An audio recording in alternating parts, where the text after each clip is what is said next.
Today we're going to talk about 3 common mistakes people make when they're painting watercolor birch trees and how you can fix that. All right, let's get right into it. Mistake number 1 is overworking your paper.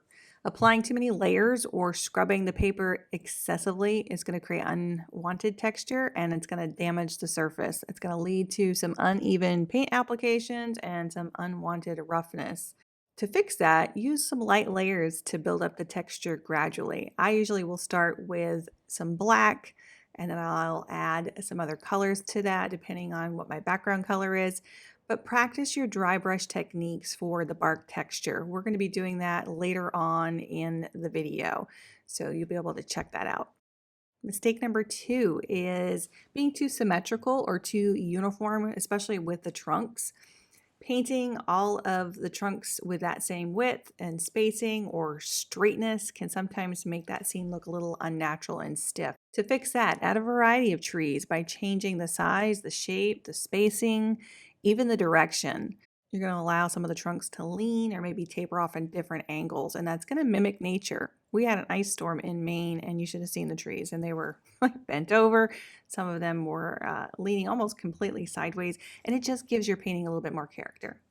All right, mistake number 3 is flat or missing shadows. Forgetting to add any shadows to your painting is going to make them look, again, too faint, and it can cause the trees to appear more flat and lacking any type of depth. To fix that, look at how the light hits the tree in real life. Go out and study them. You want to use some soft, cool tone washes for some subtle shadows on the side of the trunk.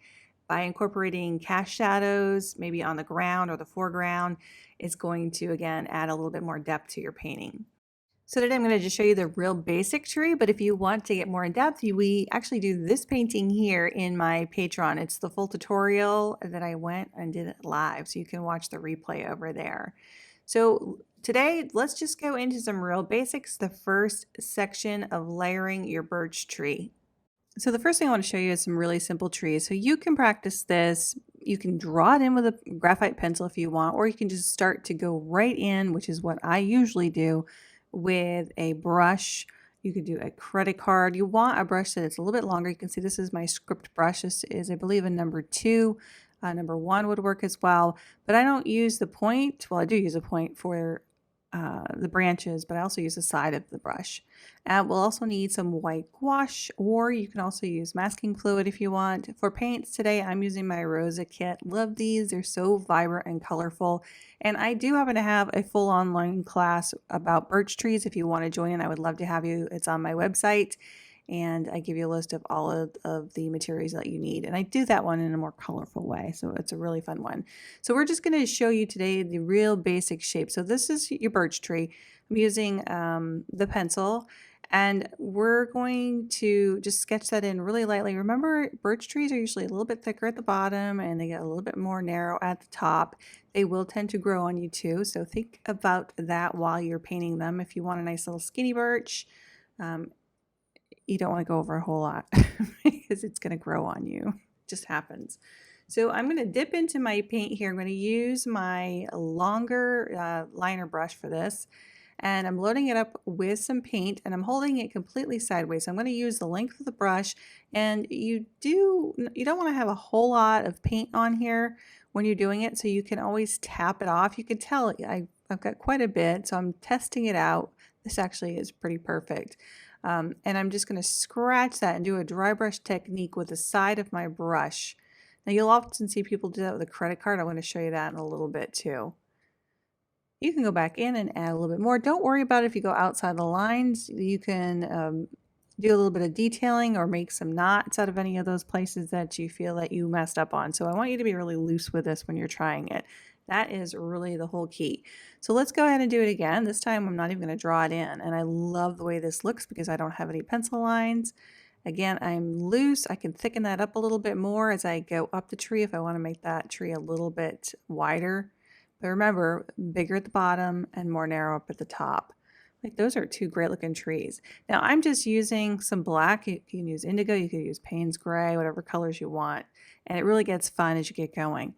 So this one I'm going to try with my dagger brush. Now, a lot of people are just kind of finding out about this brush. I did a whole series. I will link it for you down below with my dagger brush. I love this one for loose florals, but it also happens to work out great for trees, making branches, and even doing this, this scratching technique or this dry brush technique.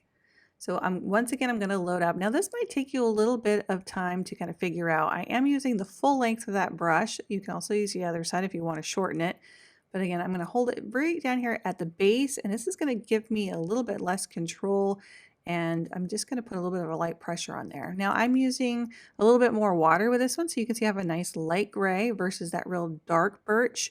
And remember, birch tree colors can be a lot of different things. So I'm going to go down and do another one right next to it. And you can see how fast I'm doing it. This one might be a little bit too light, but we can always go back over it and add a little detail onto the side. I'm going to load it up a little bit more. So I have a little bit too much on that first run. You can see it's a little bit darker. But again, we have gray birch, we have yellow birch, we have white birch. I particularly care for the first one the best. I think I got a little too heavy.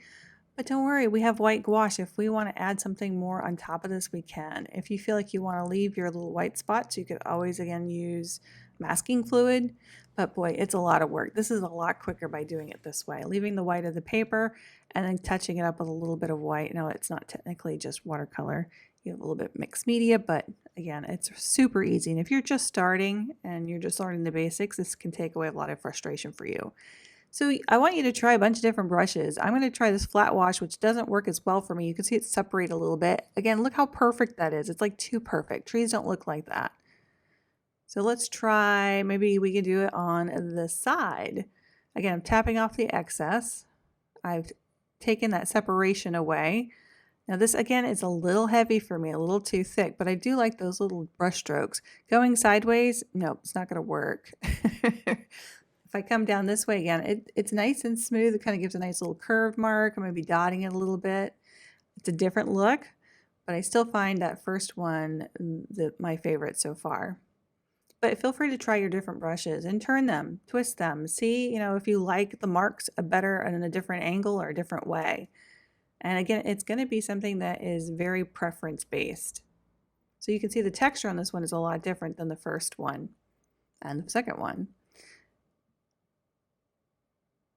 I'm going to try it sideways. Let's see if we can get one. Now this is going to be super wide. Look at that. So if you want to make a really wide brush or a really wide birch tree, you could use that brush. All right, so that one was my least favorite. I put a couple lines down there just to kind of give the shape of the birch tree. Now we're going to try a credit card. So I just loaded up with some paint again on the side of the credit card. I've got the side that's not perfectly straight where I cut it. Let me flip it over and do the other side. Maybe even if you have a smaller one or you cut it in half, you use the edge. So you can get different shapes and different marks by doing it that way. I'm having a hard time, there you go, loading it up a little bit. You kind of have to push it down and then drag it across so you get a little bit more of that paint in there. And coming back the other way. Sorry, I'm kind of covering that up with my other hand, but that one gives a beautiful birch tree. Look at that. Nice and dark. So I'm using the really dark black for this one. And really fun just to play around with them and see what colors that you like. And I will share a couple other pictures of some that I have done, and I really had a good time and really mixed up the colors. But while we're going in the basics here, let's just touch these up a little bit more. Just creating some more texture. Now this is where that second run that we have really gives more of that peeling bark look. You get the initial one down. This is just a second layer, and again, just adding a few little marks here and there along the side to define where that tree is a little bit more. Maybe a knot. Hold your brush again further up, and it will give you a little bit less control, which really helps those branches look more realistic. I've got a knot on this one, maybe another knot down here. Texture, more texture. If you go outside the line a little bit, that's okay, because that bark is peeling and moving and it's not perfect. Remember we talked about that earlier. I think the more perfect that you make the tree, the less realistic it looks. It's like, get in there and get messy. And I'm just doing this basically with black and white at this point. You know, we got lighter colors, darker colors, and you can add layers of maybe some other colors on there. So here we've got some of the rose color. That's pretty. So if you have skies in your background that you're doing, for example, I've got some beautiful yellows in this one, so I'm going to mirror that in the reflection of those trees. So I'm mixing up a little bit of the cad yellow, and we're just going to go over that tree on more on the left side. Maybe try to, do it with the direction of the sun. If you have the sun coming from the left or from the right, you're going to want to mirror that on your birch tree. If it's coming straight down the middle, you're not going to see that color hardly at all. You'll see it on the edges. If it's coming from behind you and that sun is glowing on the birch tree, that whole birch tree might be more yellow. So you really can play around with that. So there we have it. Those are the basic shapes. And let's again take a look at some of the other paintings that I've done just to give you some ideas of what else you can do with this. So for this birch tree scene, I actually did a bunch of colors in the background, added some salt to it, let that dry, and then I went over with some white gouache. You can also use the bleed proof white that I showed you earlier, and then added some other colors on top. So for this one, I used burnt umber. So you can change out those colors to kind of match your backgrounds. And for this one, you can see I got really colorful. There's lots of texture in there. I used some white gouache on top of the other colors that I had already used. And that one was super fun. For this other one, I used a black Sharpie and did some little pen and ink around here. You can see a little detail. And I added a little bit more black on top of it. And my favorite part was to spritz some snow. So if you get anything that you really don't like, cover it with some snow. Snow does wonders on birch trees. But again, look at all that texture that you get from that. If you want to learn more about that dagger brush that I was talking about earlier, it's great for birch trees. You can check out the video over here and watch that next. We'll see you in the next one. Bye.